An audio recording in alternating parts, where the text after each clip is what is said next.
infinito. Abre tu mente.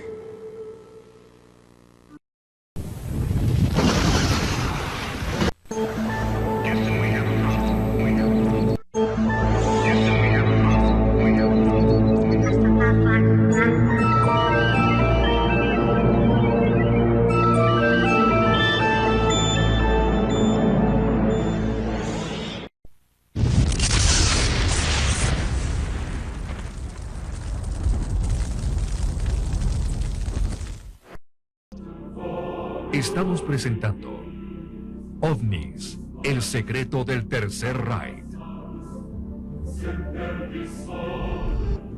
Bienvenidos. Uno de los principales dilemas de nuestra humanidad ha sido el poder comprender la exacta diferencia entre el bien y el mal. Es decir, saber qué es bueno y qué es malo. Y es que la lógica que utilizamos para juzgar las acciones que registra la historia tiene que ver con diferentes factores, los mismos que en muchos de los casos no tienen una explicación lógica en este planeta, sino fuera de él, como es el caso que hoy nos ocupa. A lo largo de la historia de nuestra humanidad, los ovni o platillos voladores han sido vistos como luces misteriosas y desconocidas, como manifestaciones intangibles entre la realidad y la fantasía. Muchos científicos, dentro de su escepticismo, los han calificado como fenómenos inexplicables, ilusiones ópticas e incluso como los inventos secretos alemanes llevados a cabo durante el período del Tercer Reich. Y es aquí precisamente en donde encontramos documentos con historias místicas y esotéricas, aún en los manuales técnicos de las fuerzas aéreas alemanas. De hecho, uno de los primeros reportes sobre avistamientos ovni que registra la prensa internacional tuvo lugar el 14 de diciembre de 1944, cuando un artículo del New York Times decía lo siguiente: unas misteriosas bolas luminosas son el más reciente invento de los nazis. Esto significaría que al final de la Segunda Guerra Mundial, Alemania estaba ya en posesión de un arma secreta, la misma que desplegaba todas las características conocidas de los ovnis. Las investigaciones hechas en torno de estos ovnis alemanes han sido extremadamente difíciles, pues consultamos en documentos secretos, historias y literatura oculta, fotografías, gráficos, fragmentos de escrituras y el testimonio de individuos que estuvieron directamente relacionados con las sociedades secretas como la Thule y la Abril y la Organización del Sol Negro, quienes aseguraron que todos los que saben no hablan y todos los que hablan no saben. La primera parte de este intrincado rompecabezas tiene su origen después de la Primera Guerra Mundial en la ciudad de Viena, en donde se hizo contacto con sociedades que profesaban ideas captadas de la antigua Sumeria y que investigaron mucho material que circulaba sobre el tema, y fueron luego estas ideas las que fueron tomadas por los miembros del Tercer Reich.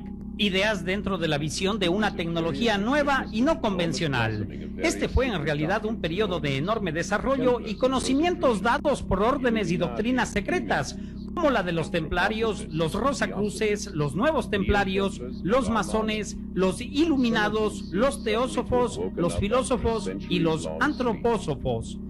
Muchos de ellos parecían haber despertado de repente de un sueño de largos siglos de duración. Pero ¿cuál era el motivo que ocasionaba estos cambios? Pues, a decir de estas órdenes secretas, todo tenía su origen en el cambio que se produciría de la nueva era, es decir, de la era de Piscis a la era de Acuario. Todos estos grupos sentían que debían ser el estandarte de la nueva era que se aproximaba. En el inicio, todas las filosofías heréticas eran en su mayoría venidas de Oriente, y algunas de estas estaban relacionadas con el concepto de la Atlántida.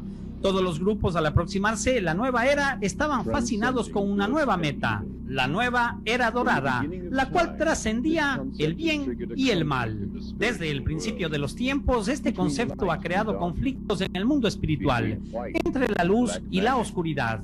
entre la magia blanca y la magia negra, entre el ocultismo y la sabiduría. Una tierra con dimensiones espirituales en la cual los pensamientos humanos se encuentran inevitablemente en el centro de estos conflictos, pues cada vez que el espíritu humano toma una decisión, tiene necesariamente que escoger entre dos caminos: el camino de la luz, en el que predomina el amor, o el camino de la oscuridad, en la que prevalece el egoísmo. Todo esto indudablemente conlleva a situarnos en una doctrina. Todo individuo que posee contacto con altos conocimientos se considera básicamente bueno y es mejor. Y como ambos principios se mantienen dentro de él, esto lo obliga a examinar sus pensamientos para conocer al servicio de cuál de estos poderes se encuentra en realidad. Al final de los tiempos, en el ocaso de los dioses, el ser humano tiene la tendencia a creer que los cielos y los infiernos están únicamente en sus pensamientos y en sus acciones, que Dios y el demonio son tan solo una invención. Esto podría ocasionar que el hombre arrastre consigo experiencias erradas, ocasionándole conflictos. Pues los poderes del bien y del mal sirven a un solo Dios, al creador de todas las cosas, generando luz en la experiencia de la vida, creando razas, seres superiores, ya que el poder sin el amor solo origina catástrofes.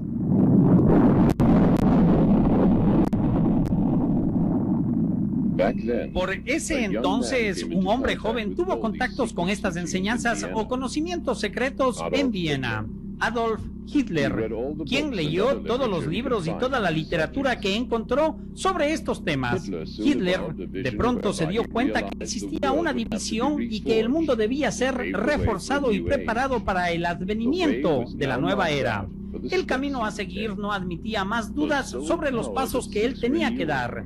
¿Era necesaria una renovación del poder del alma o esto aún crearía destrucción? Pero al mismo tiempo este periodo también nos mostraría un conocimiento positivo, alcanzando estratos de comprensión de nuevas tecnologías, llegando una vez más a la búsqueda de energías alternas que suponemos dieron origen a las máquinas circulares voladoras impulsadas por electrogravitación. Pero volvamos nuevamente a Viena al año 1917, cuando 4 hombres y una mujer se reunieron en un café llamado Schopenhauer. La mujer, una joven llamada María Otrich, una medium espiritualista. Con conocimientos y estudios de navegación aérea estaba el estudiante de historias orientalistas, el oficial Karl Haushofer, el recientemente llegado de Oriente Rudolf von Sobotenborg y Fred Gallard, perteneciente a la Orden de los Caballeros Templarios. El objetivo de esta reunión era el inminente arribo de la nueva era.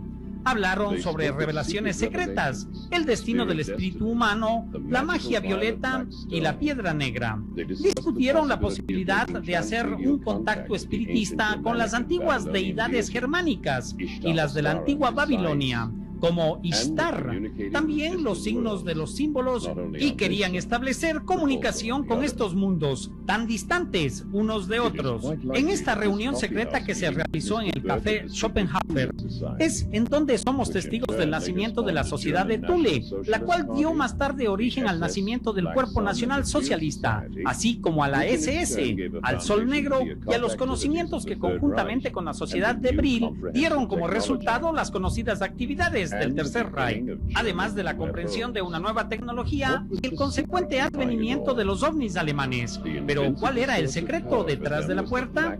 La invencible espada detrás de este poder era el Sol Negro, una luz infinita existente, invisible al ojo humano y que sin embargo se encontraba allí. Era algo real. El sol brillante que conocemos solo ilumina nuestro exterior, pero el sol oscuro secreto es el que realmente ilumina el alma del hombre. Este es iluminado por la luz divina. En este mismo día, la filosofía oculta del Tercer Reich se encontraba bajo una nube de misterios y secretos, pues sus líderes fueron sacados del rango de las sociedades de Thule y de Brill. Ambas sociedades eran significativamente diferentes en muchos aspectos, menos en lo que se refería a la línea a seguir dentro del Partido Nacional Socialista. El emblema de dicho partido era un sol negro.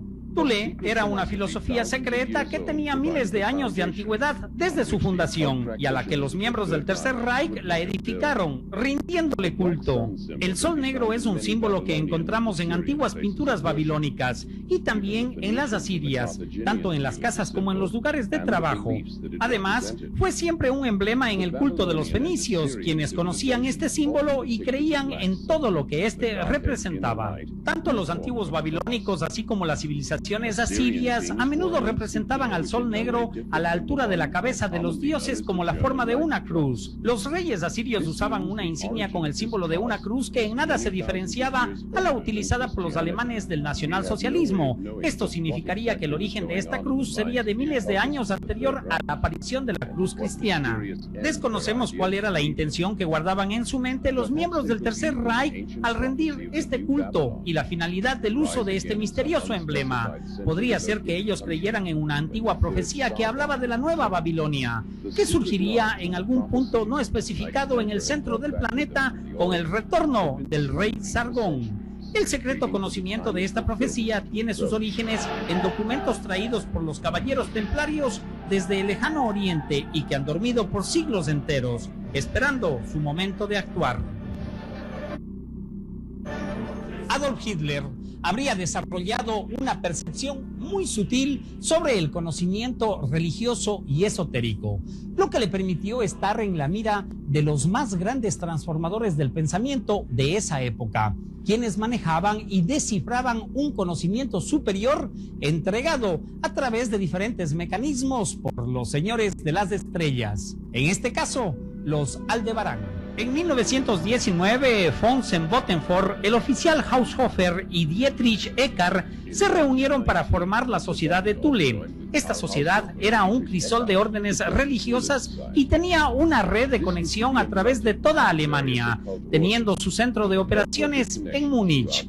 Muchos miembros de la Sociedad de Thule formaron parte de una oposición activa a la corta vida de la República Socialista de Baviera. Un partido político fue fundado en 1921 y puso sus ojos en Adolf Hitler, quien era conocido por sus creencias religiosas y que fácilmente cautivaba al público con su oratoria política. Inspirado por los miembros de la Sociedad de Thule, el plan Hitler del Tercer Reich había nacido. La cada vez más creciente ambición política de los miembros de la Sociedad de Thule resultó en el fraccionamiento de grupos pequeños que luego siguieron su propio camino. Uno de estos grupos era el de la Sociedad de Brill.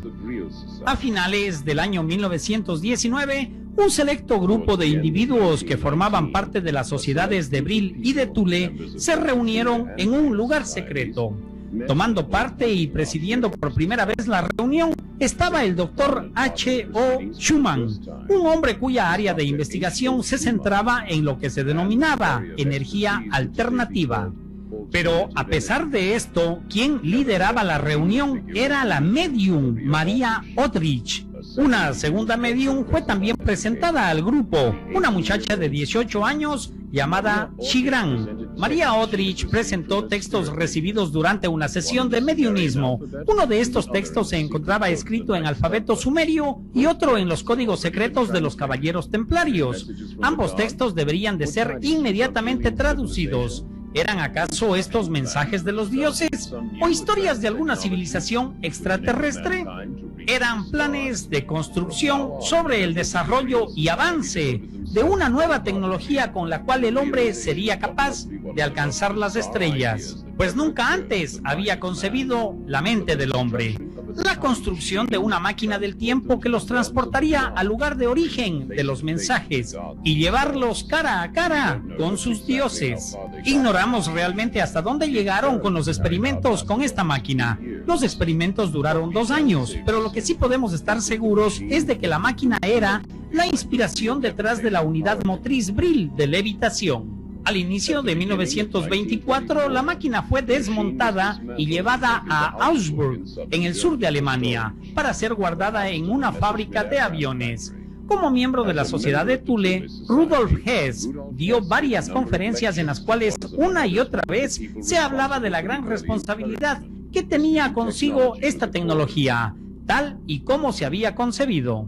En estas conferencias se manifestaba que en todas las cosas somos capaces de reconocer dos principios fundamentales: materia y espíritu, luz y oscuridad, bondad y maldad, creación y destrucción. Estos dos principios, la creación y la destrucción, son determinantes en los avances tecnológicos. Presente estaba uno de los estudiosos de esta nueva tecnología, Victor Schauberger, con sus teorías sobre los errores de la propulsión.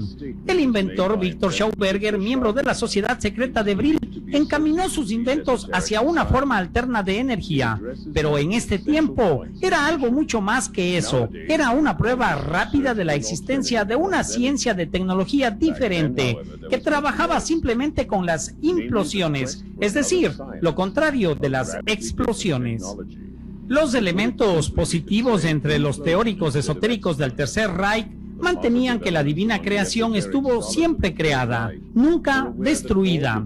Una tecnología que esté basada en la explosión y basada en un principio de destrucción no puede, por ese mismo motivo, tener intenciones divinas, pues todas las combustiones internas, por ejemplo en una máquina de pistón o la energía de los cohetes, trabajan con el principio de explosión. En otras palabras, con capacidades destructivas. El ambiente de desastre que se genera en el planeta con este tipo de energías es palpable. Las tecnologías explosivas, incluyendo la energía atómica y los combustibles de los tubos de escape, requerían entonces de una nueva tecnología, de tal forma que esta búsqueda estaba plenamente justificada. Los experimentos de Victor Schauberger en prototipos voladores se basaban en los principios de levitación. El conocimiento esotérico jugaba cada vez más un importante papel en la búsqueda de las nuevas fuentes de energía y poder. De esta manera, su investigación era particularmente importante en el desarrollo de la electrogravitación y las proporciones tacométricas, y esto parecía estar de acuerdo a una nueva alternativa tecnológica, pues la fuente de energía del futuro debería de ser barata, limpia e independiente de los materiales brutos. Fueron entonces creados dos departamentos especiales, el U-13 y el E-4 de la SS, para que se concentren exclusivamente en esta investigación de nueva tecnología. Johannes Kepler utilizó en sus experimentos el principio de Pitágoras. Victor Schauberger aplicó el conocimiento enseñado por Pitágoras, al igual que Kepler.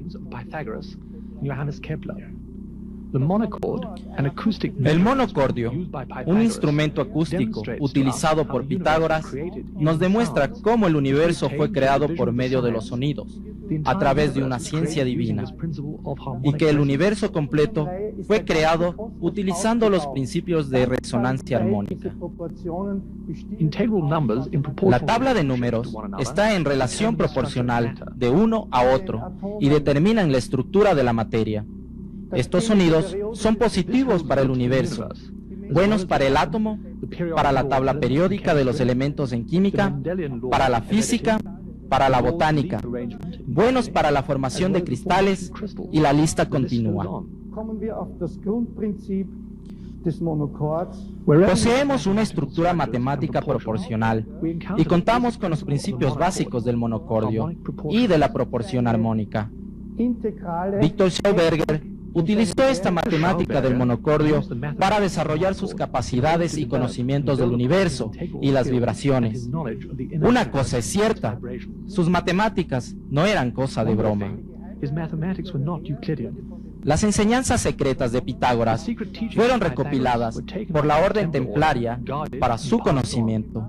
Victor Schauberger, el primer ecologista, hizo uso de este conocimiento y las enseñanzas secretas para descubrir el principio de la implosión, el que se mantenía de acuerdo a las leyes de la naturaleza, como el alfa y el omega, desde la creación de un individuo hasta la creación del universo entero.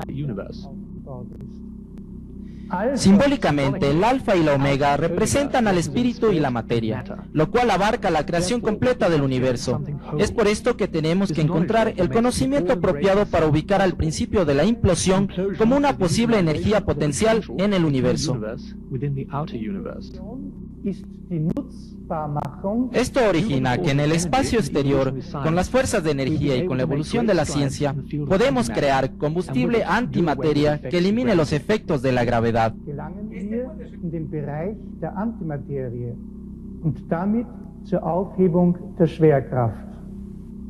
Im Juni 1934 wurde mein Vater von Reichskanzler Adolf Hitler. In June 1934, my father En was junio invited de by 1934, Reichskanzler mi padre fue invitado Adolf por Hitler Adolfo Hitler para discutir acerca de su trabajo. Hitler quería saber más sobre el descubrimiento y de las posibilidades de este nuevo plan. Mi padre manifestó que sí, que él estaba a la búsqueda de una nueva tecnología que estaría completamente en armonía con el orden natural de las cosas. Este era su propósito. Un poco antes de la reunión, Hitler llegó y dio nuevas órdenes. Varios miembros de Thule se habían reunido para discutir el plan de Hermann Göring. Dijo que Victor Schauberger hablaría más detalladamente y que mañana o pasado mañana tendría lugar una segunda reunión. Y dijo a sus invitados: tenemos unos planes fascinantes. Nosotros, los alemanes, descubriremos una nueva ciencia. I find the plan fascinating. Yes, we Germans will bring about a whole new science. La sociedad de Thule y la sociedad de Brill eran antagónicas entre sí. Sin embargo, el afán de conseguir un objetivo tan importante y trascendente como era la comunicación con los Aldebarán los habría llevado a entrelazar sus conocimientos para crear una nueva organización, cuyo nombre sería Sol Negro. Estos, apoyados en el alto conocimiento tecnológico de sus miembros, habrían conseguido dominar la energía antigravitatoria, lo que les llevaría a comprender exactamente el mecanismo de los viajes a través del tiempo. Regresaremos con más Infinito OVNI.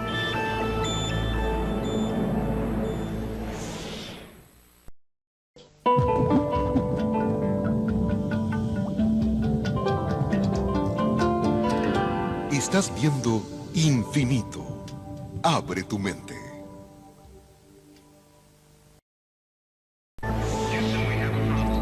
Continuamos con Infinito OVNI.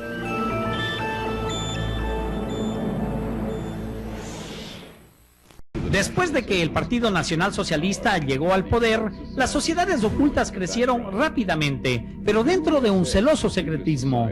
Al interior de la SS, la sociedad de Thule creó una nueva organización secreta aparte, la del Sol Negro. La sociedad Brill continuó mucho más que antes su búsqueda científica. De acuerdo a los reportes, la sociedad Brill a mediados de 1934 habría creado ya el primer aparato volador experimental circular impulsado por el efecto antigravitacional. El modelo fue el RSC-1. Desde 1929, la joven Getty Ford fue la responsable de dirigir la sociedad Brill. Ella hizo inversiones privadas para ayudar y proteger el proyecto de investigación de los posibles riesgos. Mientras tanto, los miembros de la sociedad de Brill llegaron a convencerse de que los mensajes dados por los mediums no eran originados por los dioses, pero sí por la civilización que dio origen al imperio sumerio, procedente de dos planetas que giran alrededor de Aldebarán, la estrella más brillante en la constelación de Tauro. ¿Podría ser que el lenguaje sumerio que permanece en el misterio hasta nuestros días provenga de los Aldebarán? Esta tesis estaría apoyada por el hallazgo arqueológico en Mesopotamia de las llamadas tablillas reales, en las cuales dice que el poder real descendió a la tierra desde los cielos. Pero las sociedades Brill y Thule no estaban solas en sus intentos de viajes espaciales en la Alemania de esos días.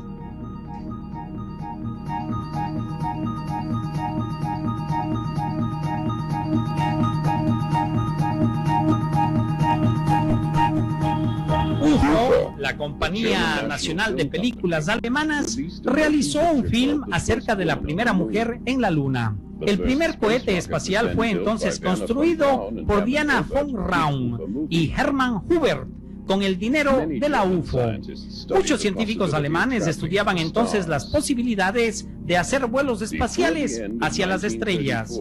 A fines de 1944, la Sociedad de Brill construyó su primera nave espacial, el RSC-2. Era circular y estaba alimentada por un improvisado sistema de propulsión. Utilizando por primera vez el impulso electromagnético, este aparato medía escasamente 4.8 metros de diámetro, pero funcionaba bien. Es más, poseía dos de las características típicas de los ovnis, como son el campo óptico de la variación del color de acuerdo a la aceleración y las luces de color que dependían del nivel de potencia del vuelo, ya que éstas iban cambiando de color de acuerdo a su energía. A pesar de sus características de avanzada capacidad de vuelo, el RSC-2 permaneció virtualmente sin ser notado por los líderes políticos de ese tiempo.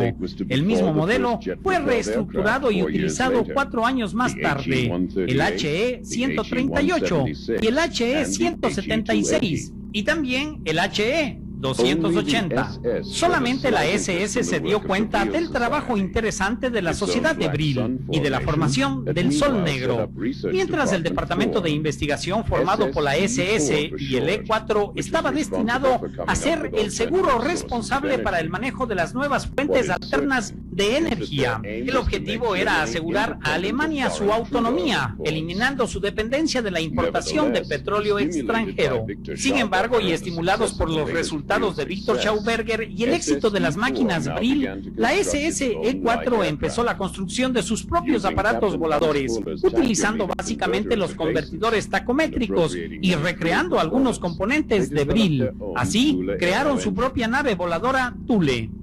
Al final de 1938, ellos construyeron este pequeño aparato volador de propulsión, el RSC-4, con el propósito expreso de observar cómo estos objetos se comportaban en pleno vuelo. Para 1939, la SS ya habría construido el RSC-5, el primer aparato volador grande con una longitud de más de 19.5 metros de diámetro. Tenía un nombre misterioso, el Haunebu 1. Resguardado bajo máxima seguridad, el Haunebu 1 hizo su primer vuelo de prueba en agosto de 1939.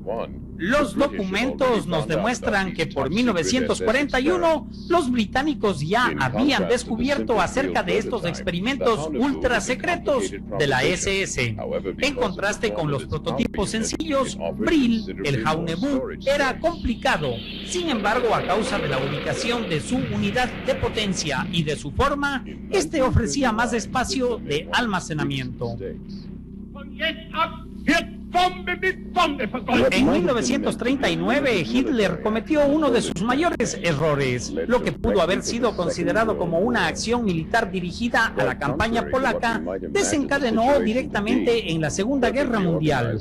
Contrariamente a lo que pudiéramos imaginar, la situación fue perfectamente organizada por el Estado Nacional Socialista y todos hacían lo que éste disponía, tanto la Fuerza Naval como la Fuerza Aérea, el Ejército y las compañías industriales. Todos iban en pos del mismo fin.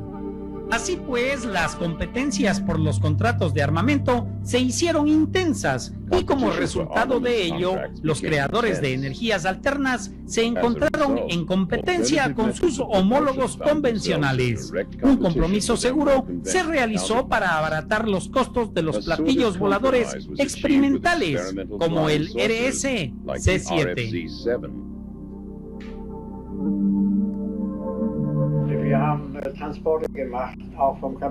El Escuadrón de Combate 26 recibió órdenes para volar desde Kiel hasta Noruega para interceptar al Escuadrón 35 del Comando de Bombarderos.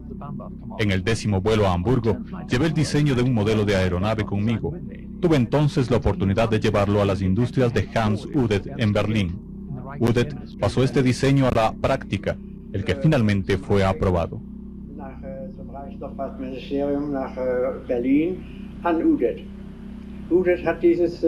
Una y otra vez escuché reportes de personas que estaban trabajando en Praga en la construcción de discos voladores y conocí del progreso que estas personas hicieron en estos proyectos.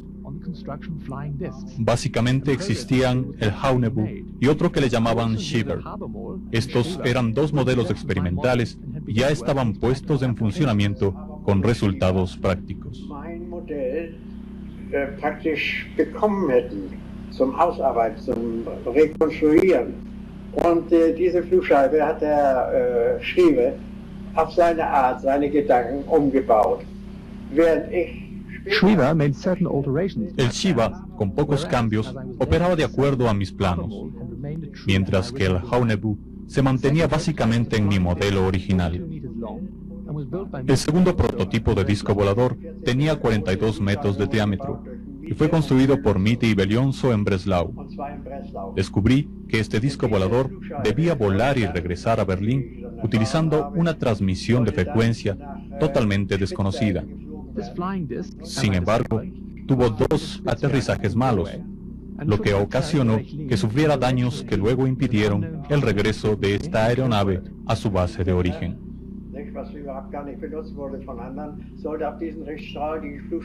Después de esto, volé a los cerros, fuera justo de la ciudad de Praga, en donde se llevaban a cabo las pruebas secretas. Yo llevaba una cámara fotográfica pequeña, cuando de pronto vi un platillo volador. No recuerdo exactamente si era en el mes de noviembre o diciembre, pero lo que sí recuerdo es que los vuelos de prueba no iban a tener lugar hasta el mes de febrero. Este objeto volador se me acercó y vi que no tenía alas en lo absoluto cuando le tomé una foto. Cuando ya se encontraba justo encima mío, le tomé una segunda foto y vi claramente que tenía un giroscopio y que se trataba de un platillo volador.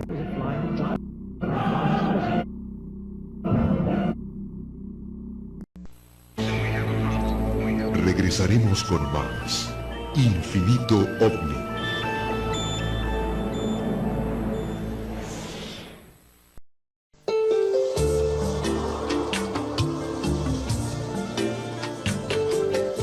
Estás viendo Infinito. Abre tu mente. Continuamos con Infinito OVNI.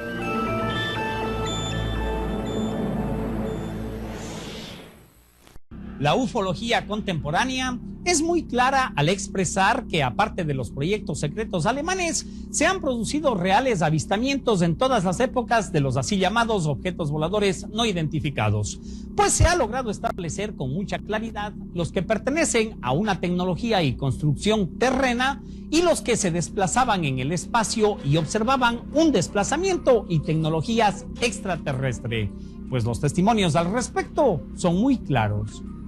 De esta manera tenemos que, además de los platillos voladores convencionales que se vieron en este tiempo, hubo de hecho otros ovnis cruzando el cielo. El pequeño Brill RSC-2, que era usado como aeronave de reconocimiento desde 1940. Esta fotografía es real y muestra al RSC-2 en el cielo del Atlántico Sur, volando alrededor del crucero Atlantis, en agua del Antártico. También existen reportes y fotografías individuales de los primeros RSC-6 y Haunebu-2. En julio de 1941 empezó el diseño del Shiver Habermus, un avión de forma circular y despegue vertical, provisto de motores de reacción convencional. A fines de 1942, las primeras pruebas evidenciaron graves errores de construcción. En ese año, el ingeniero Richard Mitte comenzó a trabajar en aeronaves en forma de disco, el RC-71. El científico italiano Giuseppe Belonso se uniría en este proyecto y aunaron esfuerzos con el equipo Shiver Habermus. Juntos trabajarían en la producción de una aeronave funcional. Es así como, luego de reiteradas pruebas y fracasos, el día 17 de abril de 1945, Richard Mitte puede reportar a Adolf Hitler lo siguiente: Hoy, bajo mi dirección y en presencia de 3 oficiales de la seguridad nazi, fue probado el B-7 en el cielo sobre el mar Báltico. Las características generales sobre el desarrollo técnico de esta aeronave son las siguientes. El B-7 es un helicóptero ultrasónico con 12 agregados tipo turbo BMW 028. Durante su primera prueba alcanzó una altitud de 20.813 metros y en un segundo de vuelo su prueba cruzó los 24.200 metros, y todo esto utilizando helio como combustible base. Esta es la fiel traducción del documento técnico de la época. Mis especializaciones incluyen el estudio de tecnologías científicas y la exploración del fenómeno OVNI. A través de los años, escuché a algunos colegas hablar sobre el caso de aquel científico americano que tenía a su cargo el traer muchos de los científicos alemanes a los Estados Unidos al final de la Segunda Guerra Mundial. Como es de dominio público, hubo incluso órdenes expresas dadas por el presidente Truman el 15 de agosto de 1945. En marzo de 1946, los estadistas designaron una comisión encargada de reunirse para recabar detalles sobre los experimentos alemanes con alta tecnología.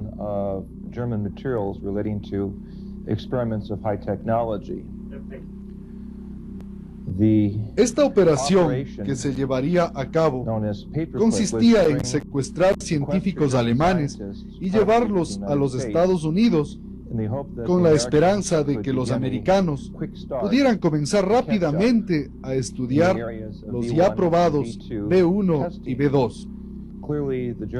Claramente vemos que los alemanes estuvieron involucrados en la fabricación de lo que los aliados llamaron un sistema de armas milagrosas. Tuve así la oportunidad de ver muy detalladamente los documentos que narraban 2 historias. La una se refería a la construcción de la primera ciudad espacial a instalarse fuera de la Tierra y traer para ello a algunos de los mejores técnicos y científicos de alrededor del mundo, encabezados por el Dr. Von Braun, los cuales se encargarían de poner al hombre en la Luna. En la segunda alusión se hablaba de una vista cercana a la evolución de las menos conocidas, recientemente descubiertas, bolas de fuego o los discos voladores, o sea, de las aeronaves con las que los alemanes experimentaron en muchas ocasiones durante la Segunda Guerra Mundial.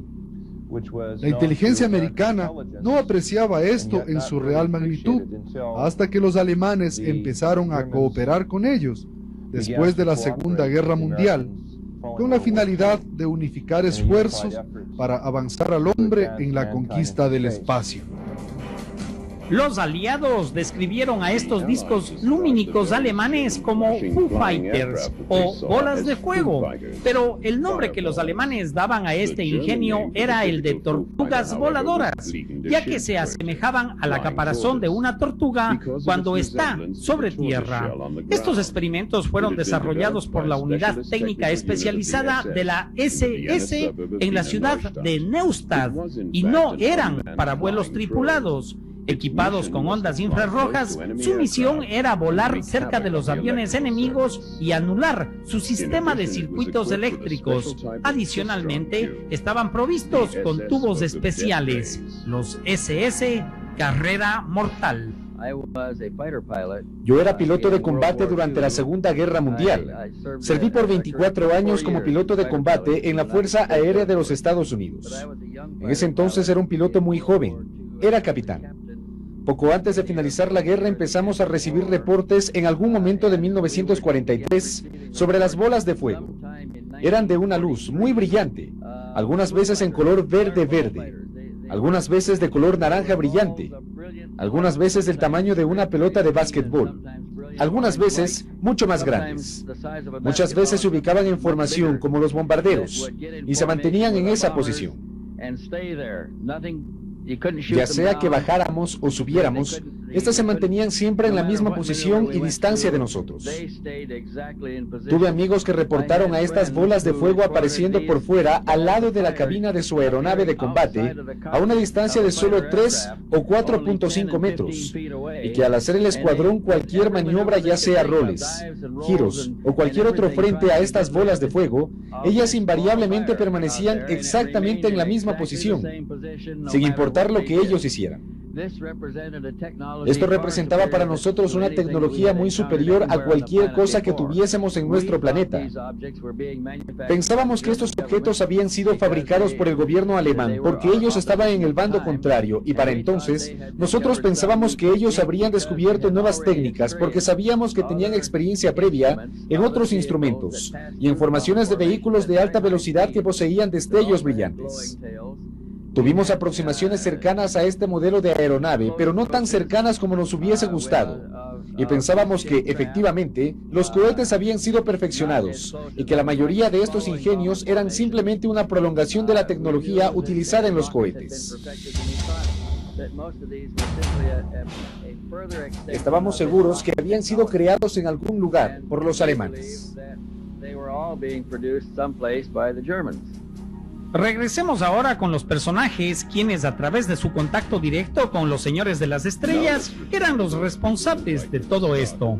En el invierno de 1942, una nueva nave circular pasó con éxito el vuelo de prueba Brill. Era la Brill 1. Tenía un diámetro de 11.56 metros, o sea, las dimensiones de un avión de caza, que era lo que la Brill 1 pretendía hacer. Estaba además equipado con cañones teledirigidos, 3 MK-108 y 2 MG-17. Mientras se desarrollaba la construcción del Brill 1, se hicieron significativos intentos para lograr nuevos contactos a través de la transmisión mediúnica. Habían planes definidos, listos para la construcción de una aeronave mucho más grande, la Brill 7. La misma que, en comparación con la tecnología de los brillanos, los proyectos de Miete y Belonzo y el Habermull-Schreiber se mantenían aún bastante convencionales. El mejor uso que se le dio a esta tecnología, según creen algunos investigadores, fue que permitía el reconocer a una nave espacial como las de los sistemas de Belonzo, Schreiber, Miete. El primero, el segundo y el tercer prototipo que vemos aquí representan la forma más común observada de aeronave a lo largo del planeta en 1947. La documentación que personalmente investigué sobre los muchos experimentos alemanes nos sugiere que a comienzos de 1935 los alemanes estaban en conocimiento de la existencia de vida y tecnología en el universo. Y esto nos lleva directamente a la posibilidad de que ellos conocieran perfectamente cómo construir naves voladoras, lo que los convertiría básicamente en ser los primeros que abrieron una ventana para el contacto directo con otras áreas revolucionarias de inteligencia superior. El espíritu de investigación y de exploración que caracterizaba a los miembros de la Alemania nazi los habría llevado a descubrir y posesionarse de gigantescas extensiones de las heladas y vírgenes tierras de la Antártica, territorio del cual tomaron posesión y la bautizaron como la Nueva Suabia. Es precisamente en este lugar a donde sigilosamente se transportaba miles de toneladas de armamento militar secreto, lo que nos plantea una gran incógnita. ¿Cuáles fueron los motivos de esta enigmática operación? Las huellas existentes en los hielos perpetuos nos obligan a tomar nota de uno de los episodios en la historia de las aeronaves que una y otra vez están relacionadas con los ovnis alemanes: la expedición de Alemania a la Antártida en el año de 1938.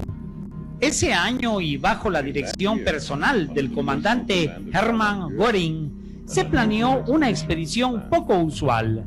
La operación, llevada a cabo por el buque Neuschwanstein, consistía en conquistar espacio en este inhóspito territorio.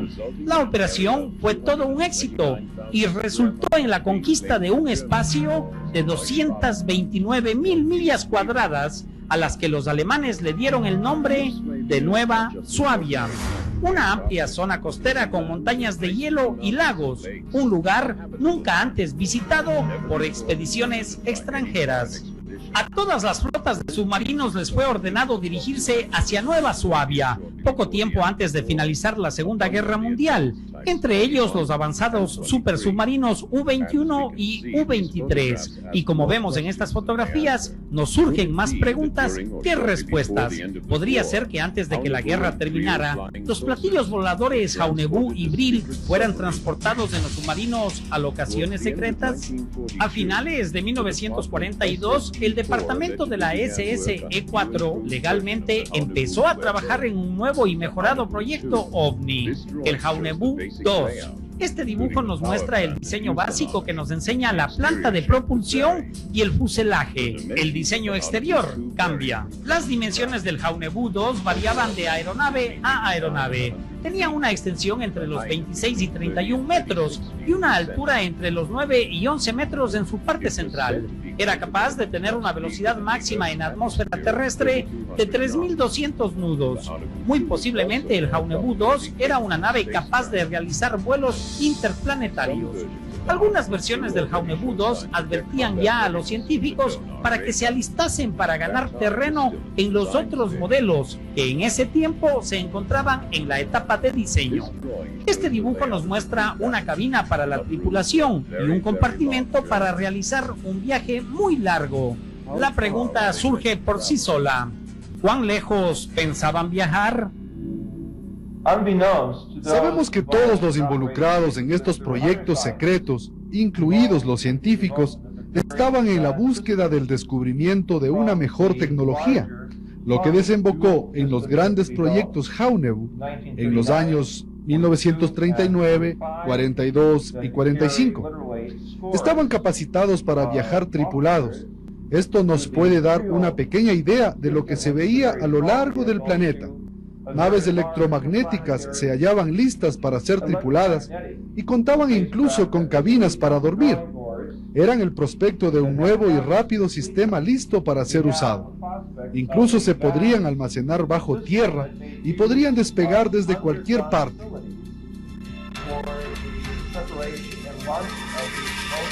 Estos eran los platillos vistos por los americanos y los ingleses. La SS, sin embargo, tenía planes mucho más ambiciosos. Tenían listo un proyecto para la construcción de una gigantesca nave espacial del modelo Jaunebú, con un diámetro de 120 metros, y si los reportes son correctos, esta nave tendría como 69 metros más que el Jaunebú 3. Al final de la Segunda Guerra Mundial, el departamento de la SS-E4 planeó la construcción de una gigantesca estación de aterrizaje para ovnis. Tenía que ser ensamblada en diferentes hangares y bajo el nombre de Máquina Andrómeda. Con una capacidad de 100 toneladas métricas, esta especie de nave nodriza era impulsada por motores Brill. En los antiguos manuscritos de las civilizaciones perdidas, nos encontramos una y otra vez de cara con los viajes espaciales de los dioses visitando nuestro planeta para preparar a la humanidad para la sabiduría y un conocimiento superior para dar el nuevo paso evolutivo. Las sociedades secretas ocultistas del Tercer Reich conocían de estas tradiciones y esperaban contactarse con estos dioses viajeros, quienes hicieron su primer arribo a Babilonia hace muchos siglos atrás. Comprender con exactitud las diferentes facetas por las que los científicos del Tercer Reich navegaron es una tarea que requiere de muchos conocimientos, tanto astrofísicos como esotéricos, ecológicos, humanos e históricos, los mismos que tienen que ver con el origen de la génesis de su cultura, una labor que de hecho resulta fascinante y apta únicamente para aquellos espíritus inquietos que aún se preguntan ¿de dónde venimos? Gracias por estar con nosotros. Soy Jaime Rodríguez, su servidor. Un abrazo. Hasta siempre.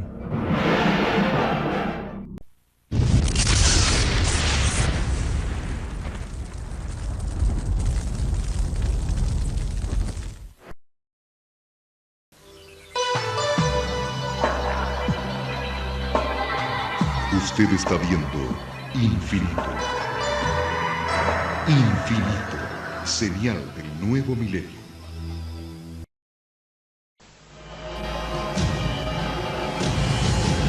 Cada minuto, de cada hora, de cada día, ocurren eventos inexplicables. Incidentes, fenómenos, encuentros, ritos, experimentos. Cada día, cada hora, cada minuto, cada 60 segundos, se revela una vida llena de misterios. Ahora un canal trata de dar luz a todo. Un canal que indaga los misterios del universo. Un canal que se aventura en territorios desconocidos. Un canal que explora las preguntas que definen nuestra existencia. ¿Estamos solos en el universo? ¿Existe la vida después de la muerte? ¿Quién construyó las pirámides? ¿Se puede predecir el futuro? ¿Podemos mover objetos con nuestra mente? ¿Existe el infierno? ¿Se acabará el mundo en el año 2000? ¿Es la historia una gran mentira? Para cada pregunta hay una respuesta, pero ¿hasta dónde estamos dispuestos a llegar para encontrar la verdad? Desde Machu Picchu al Chupacabra, desde los aztecas al Zodíaco, desde los extraterrestres a los ángeles. Esto es Infinito, un viaje hacia lo desconocido, una exploración de lo inexplicable. Ningún lugar es muy remoto, ninguna pregunta muy extraña, ningún misterio está fuera de nuestros límites. Escuche lo inesperado, descubra lo oculto, experimente lo desconocido. Infinito, señal del nuevo milenio.